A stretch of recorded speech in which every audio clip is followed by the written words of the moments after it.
लातूर तालुक्यातील आलेगाव बाबुळगाव रस्त्याची अत्यंत दयनीय अवस्था झाली आहे। या रस्त्यावर मोठ्या प्रमाणात खड्डे निर्माण झाले असून खड्ड्यात रस्ता की रस्त्यात खड्डा असा प्रश्न उपस्थित झाला आहे। या रस्त्यावर मार्गक्रमण करताना वाहनधारकांना तारेवरची कसरत करावी लागत आहे। सध्या पावसाचे दिवस असल्यामुळे या मार्गावर चिखल झाला असून पावसाचे पाणी खड्ड्यात साचले असून त्या कारणाने खड्ड्यांचा अंदाज येत नाही, त्यामुळे अपघात सुद्धा घडत आहे।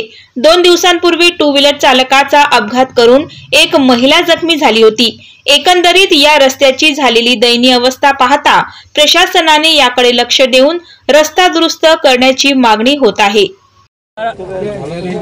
आलेगाव बाबुळगाव हा हनुमान मंदिरापासून ते बस स्टँड पर्यंतचा 500 मीटरचा रस्ता आहे। तर यामध्ये आता 2 दिवसापूर्वी एक लेडीज इथून बाईकवरनं पडली आणि बऱ्याच ठिकाणी तिला मार लागल्यामुळे ती जखमी झाली। तर प्रशासनाकडे एक विनंती आहे गावकऱ्यांच्या वतीने की त्यांनी लवकरात लवकर या रस्त्यांची दुरुस्ती करून व्यवस्थित हा रस्ता करून देण्यात यावा, अशी गावकऱ्यांच्या बाबुळगाव आलेगाव वासियांच्या वतीनं आम्ही मागणी करतो। माझं नाव आशिष गावंडे, मी इथला स्थानिक रहिवासी।